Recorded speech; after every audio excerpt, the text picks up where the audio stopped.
And that's what's so amazing about the tech field. Maybe not in other fields where it's more traditional, but in the tech field, there are unlimited possibilities. And with a little creativity, you can get a job with limited experience and no degree. So fairly quickly. What's happening, guys? It's Shane here. So today we are going to be interviewing Nicole, and she has 7 years of IT experience. Right now, she is currently a network security engineer, and she has a YouTube channel as well. So I will go ahead and let Nicole introduce herself. Hey guys, so I'm Nicole, and I have 7 years of IT experience, as Shane said, and I started off in the Army, and I've had roles in network administration, system administration. I've worked with databases, virtualization. I've done everything. I've lived in multiple states. I worked overseas in Turkey for a while. So I'm very well versed in infrastructure and IT ops. Well, thank you so much for coming on the channel today, Nicole. I think everybody's going to be able to learn a lot from you.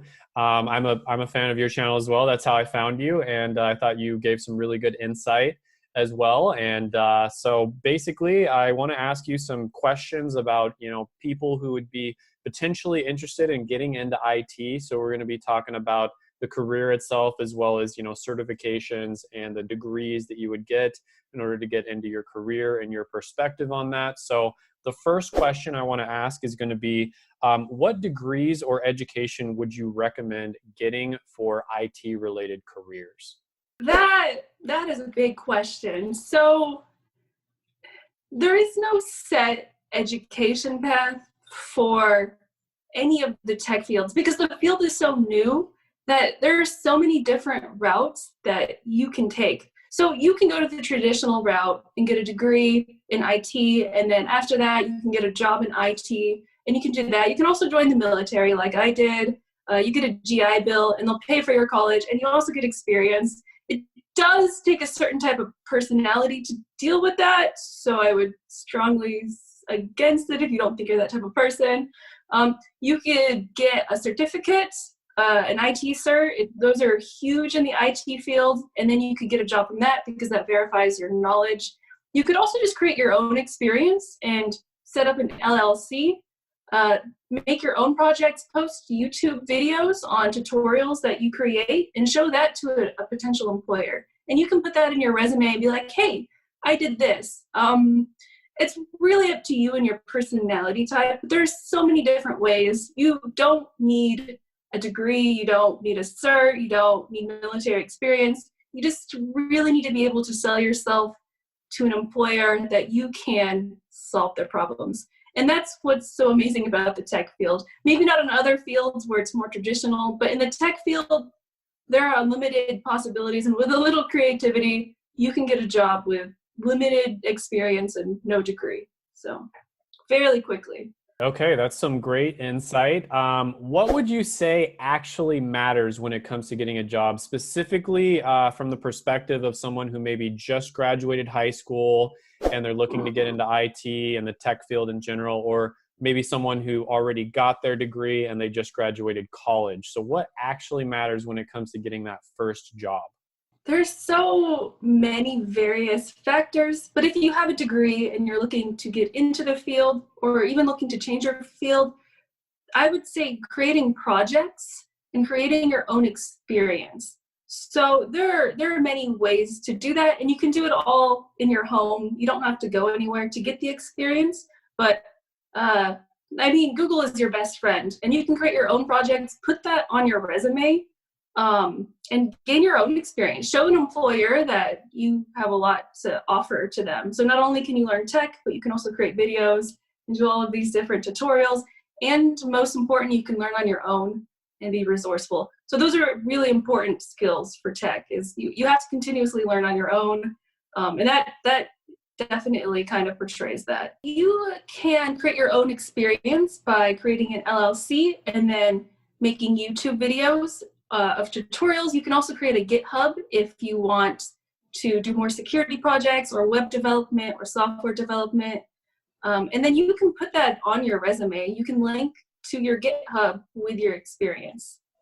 So honestly, that right there. And then that shows that you have resourcefulness, which is really important in IT, that you're eager to learn, and that it also shows what type of employee you lead. So that's already demonstrating leadership abilities right there. And that is exactly what employers want.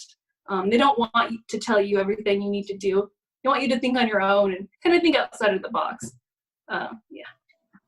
Yeah, one thing when people, ask me for advice in private, a lot of the time I tell them that one of the best strategies you can use is there's certain things where you want to not stand out, right? It's a good idea to not stand out in certain areas, to be normal, so to speak. And then there's other areas where you really do want to stand out. Like it's extremely important. And one thing you can do that to make yourself stand out in a positive way is just to try to get their attention in a creative way. So you could maybe make your own video in order to get their attention. You could do a project to show them that you're able to teach yourself some of these skills, like, the ability to make videos, for instance. That's a skill. It takes a while to teach yourself that.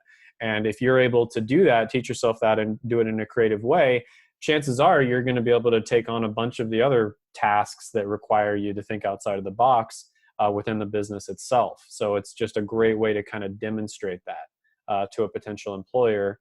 And then you also kind of just stand out in general. I mean, you're the person who made the video. They don't even know your name. They're like, hey, what about the video guy or something, That's a great way to kind of stand out from the crowd, so to speak. But again, I don't want to like speak for you, but that's kind of one thing. No, you're right. Yeah. Yeah, you are right. Standing out, but within the box. Like you don't want to make your resume colorful, but you just want to show your skills. You want to be like, I'm the best at this, kind of, but not like I'm weird and I'm going to cause problems, or I'm going to try to, I don't know, but yeah, exactly. Yeah, that's one reason why I've never made a video about it, because I feel like it's kind of general information and people would try to apply general information to like a specific job, and they probably wouldn't do it right unless they got kind of advice directly from me. So that's one reason why I kind of don't include that in videos. But I've seen it correctly before, and I've seen people get jobs that are just like their dream job, like right away by doing that. So it's definitely something you can do.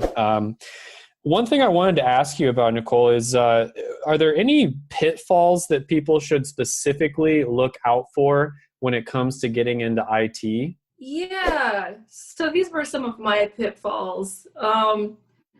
I would just read. So I'm really big on reading. I love researching and I love reading and I just find it all fascinating, but I wouldn't do anything. I wouldn't apply these skills to tech. I would just continuously gain all of this knowledge, but I would never apply it. So I did this for years, probably early career. For the first 3 or 4 years, I just learned stuff and read and watched YouTube videos, but I never set up a lab and actually did it. So when it came to actually applying that knowledge, it was just useless knowledge. I was like, it's completely useless to have all this knowledge and not use it or know how to use it, because I never did it in a lab. I just theoretically knew it. So that was my number one pitfall. My number two pitfall is I stayed at the help desk a little bit too long. You can kind of get stuck there. And it pays well, and you're like, well, do I ever really need to leave the help desk? You're like, this is nice, but you can get stuck at the help desk. So your goal when you get a help desk job, if that's where you start, is to get out of the help desk as fast as you can, because you can just stay stuck there. You also don't need to spend a lot of money on a degree. I didn't, but some people spend like $80, $90, $100,000 to get a help desk job or even a system administration job. You don't need any of that. I suggest WGU. I have some reviews on it, but it's quick and you can get a degree fast, and it's just functional. It works for tech, maybe not for other fields, but for tech it does work. And then also in this field, you can kind of get lazy because you get paid well. So you have to motivate yourself to continuously learn new things and new skills. Otherwise, you're going to become outdated really fast. And that's also a benefit for anyone entering the field, because the skills you learn are up to date. Whereas people who have been in the industry for 10, 20 years, their skills may be a little rusty. So, I mean, you're going to get replaced with the newer screw in the great business machine, which is a pro and a con. So I would say those are the major pitfalls. So, you know, a lot of people who watch this channel very young, sometimes they're in high school, sometimes they're early in college, and they're kind of at that point in their life where they don't necessarily know what job would be best for them. So what type of personalities or, you know, personality type traits tend to be really good or tend to enjoy this type of career? I always liked puzzles. And so someone who likes puzzles would do well in this career. And also, you have to be very curious. I was always curious about everything around me, and I loved to learn. I was just continuously learning as a high school student and a college student. And in this field, it really satisfies that because there's so much to learn. And once you get in a little bit, it just opens up a whole new world of just tech, and it's just absolutely fascinating. And then you can apply those principles to other things in your life, like business and relationships, and it gets really nerdy.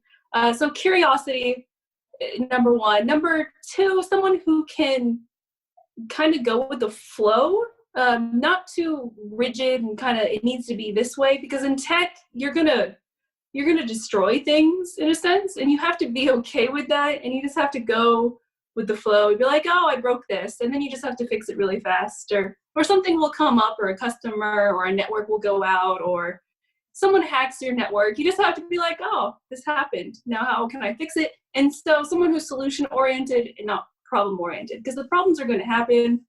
You just have to find a solution and just be like, I'm done. All right, let's just fix this. So someone who can be like water, someone who's curious, someone who likes puzzles. But I would say those are the three things. And then also someone who's resourceful and self-reliant, because it is a lot of figuring things out on your own. Someone's not really going to tell you what to do. My boss has no idea what I do. So, I mean, they're not much help. And then you're continuously thrown in new situations to where you have to learn really fast. And that comes as you get more experience, you can learn things faster. But yeah, I could say those things. Got it. What about introvert versus extrovert? Do you think that applies here, or does it not matter? That's a big thing. So I'm more introverted, and I can go days without talking to someone. But if you're an extrovert, you may have issues because you're going to be surrounded by introverts. I've seen it happen. I've seen extroverts trapped in introverts' jobs, and it's not good. I'm not saying you can't succeed. You can become an IT manager, and there's roles that do deal a lot with people, like desktop support, help desk, things of that sort. But you're going to have a lot of quiet time, and you're going to be around people who also enjoy the quiet. So I'm not excluding, like, if you enjoy working with people, I'm not saying tech isn't for you. It just may be different. It just, I don't know. I don't want to deter anyone here. You know what I mean? I don't want to be like, well, you're an extrovert, so you're going to do terrible. I don't know. You just have to know when to flip it on and off. What I've found just looking at different careers is if it's a really common career where there's just like hundreds of thousands or millions of jobs, it really doesn't matter all that much what your personality type is, because you're going to find like a sub career within there that's going to fit your personality. So for instance, there was one girl I knew who went into accounting, and she didn't really like doing bookkeeping. And, you know, she thought she wanted to do it. She didn't like bookkeeping, but there's so many accounting jobs out there. She was able to find one that she really liked, and it was more in the recruiting side of things, right? Where she's interacting with people. And there you go. Like, if you go into certain careers that are extremely niche, you might find yourself stuck there. But if you go into one where there's just like a lot of subfields, there's a lot more flexibility. So I kind of usually recommend people do that if they're not 100% sure what they want to do, because it just gives them more flexibility. Yeah, no, I completely agree with that. There's tons upon tons of jobs. Like, I'm sure you could do business and then do like the business planning, and or work with stakeholders for IT infrastructure. There are definitely jobs. Yeah, for everyone in IT. Some people who like compliance, and you could definitely do career changes too. So into IT with just a few skills, gain a few skills, and then you can make a transition to IT pretty easily also. Okay, so for some of the viewers who maybe, you know, are thinking about going into IT, how would you recommend them finding out if this is a good career for them or not? Something that I wish I had done was just do it. I would just get your hands dirty and then go through various courses. So maybe you like web development. I personally don't. I've done it and it's just too much sitting right there and then typing and then the semicolons. It drove me nuts because I took some web developing things. I tried databases and I was like, this gives me a headache. Networking. I have my master's in cybersecurity. I mean, I was all over the place. GIS. Just go ahead and just do things, honestly. And then there are a lot of online learning, low cost things that you could do, that such as Pluralsight, and you could, or Udemy, and then just go through their labs and see if you enjoy it and do as much as you possibly can. The traditional college route just teaches you memorization, and someone who's just coming from college, it took me a while to get over that. I'm like, what? I have to do stuff? I can't just take tests and memorize all these facts and then I have to apply it. I was really lazy. It took me a while to get over that. It's like I have to apply my knowledge. But yeah, just go ahead and do it. Don't spend too much time learning about these concepts or the book knowledge of it. Just dive deep down as many topics as you can, and also talk to people in that field. So I'm in IT.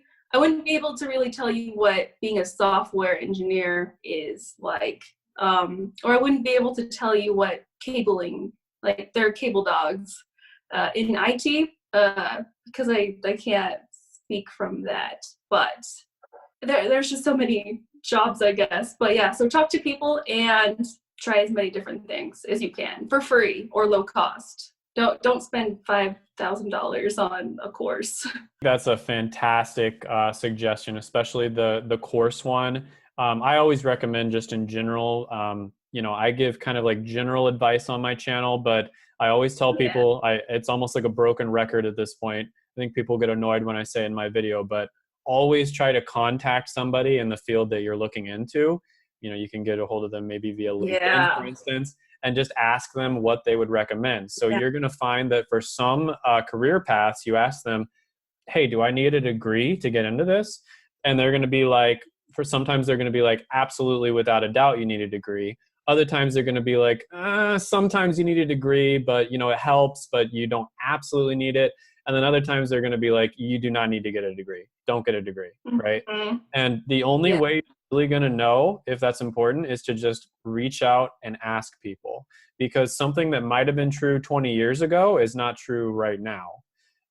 There's a lot of degrees that, in my opinion, were really good 20, 30 years ago in my research, and they're really just not that great right now for certain career paths that you want to go down, for instance. And then I really like your suggestion about just trying stuff out online for kind of like cheap or free. I think that's great. But there's like Teachable, Udemy, Coursera is good. Treehouse, yeah. And then you said Pluralsight. That's what I use. Yeah, Pluralsight is really good. Got it. Yeah. So those are some great resources. Just get on there and try to do some projects. And then your suggestion for maybe just recording yourself and putting it on YouTube as well, just to kind of challenge yourself. I think that's a great suggestion as well. And if you hate doing it, you probably shouldn't get into it. Don't do it for the money, guys. Don't do it for the money. No, there's nothing worse, because I've had jobs that I've despised. There's nothing worse than doing something 40 hours a week that you just can't stand, because you're miserable and everyone around you is miserable too because you're miserable. It's just, make sure to try it out. And also, you're right, talking to people on LinkedIn, I was always afraid to reach out to people. I was always very scared.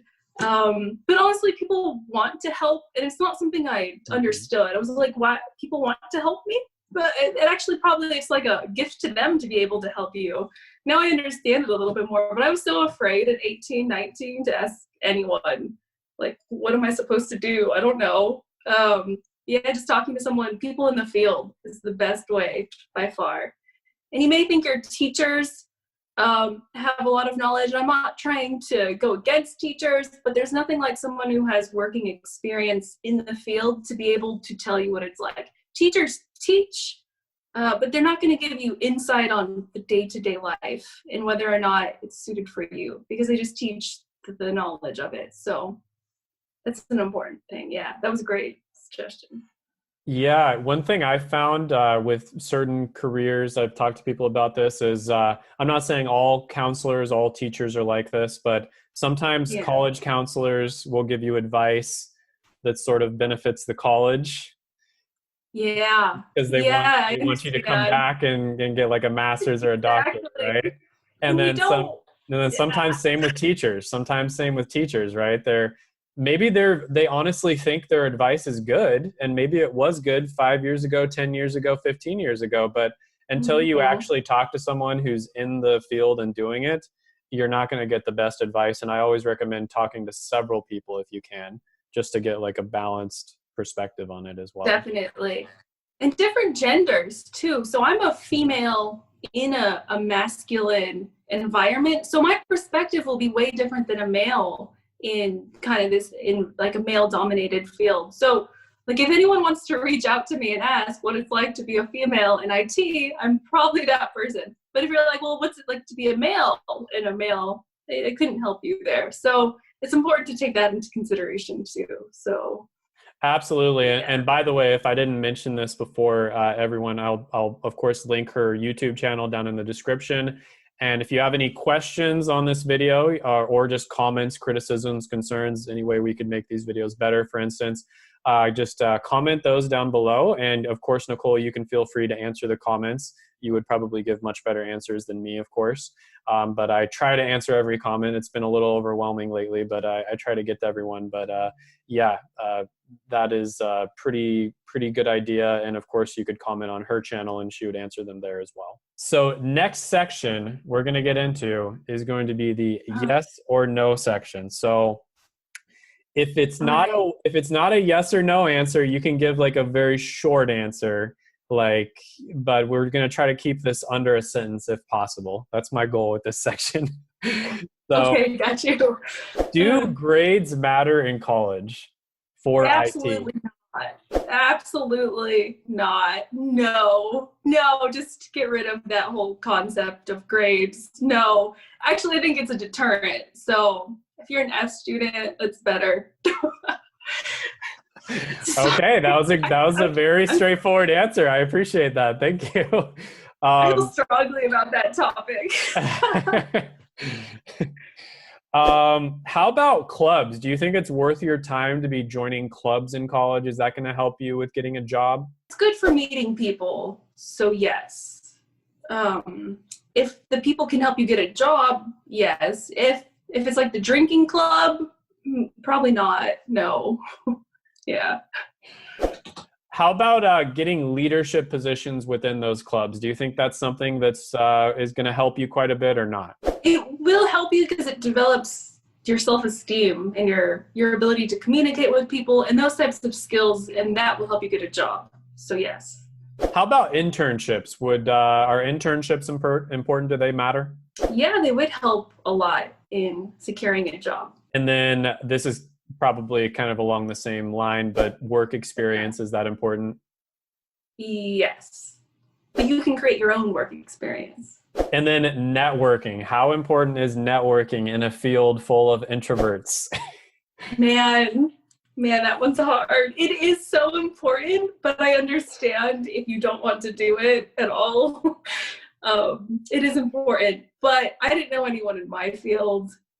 So in IT, there's so many jobs that I don't want to say you don't need to network, but get a low competition, high demand job, and you won't need to network. Yeah, there you go. Got it. And then how about skills? How important are skills? Very important. Number one, you need to have skills and you need to know how to use them. Got it. And then this is sort of along the same line of as, getting experience, but just kind of like doing projects on the side, like we were talking about, maybe doing YouTube videos, for instance. How important is that? If you have no experience, it's very important. If you have experience, it becomes less important. But unless you're trying to change your niche. Got it. And then is the school you go to, is that important? Is that something people really care about in the IT field? No, not at all. Most of my coworkers don't have degrees. Okay, so I know this is pretty difficult. I sent you the list because this is a lot to kind of just picture in your head, but can you rank from most important to least important? Grades, clubs, leadership positions, internships, work experience, networking skills, and projects. Oh, projects and the school that you go to. So the first one would be work experience, of course. And then I would say internships.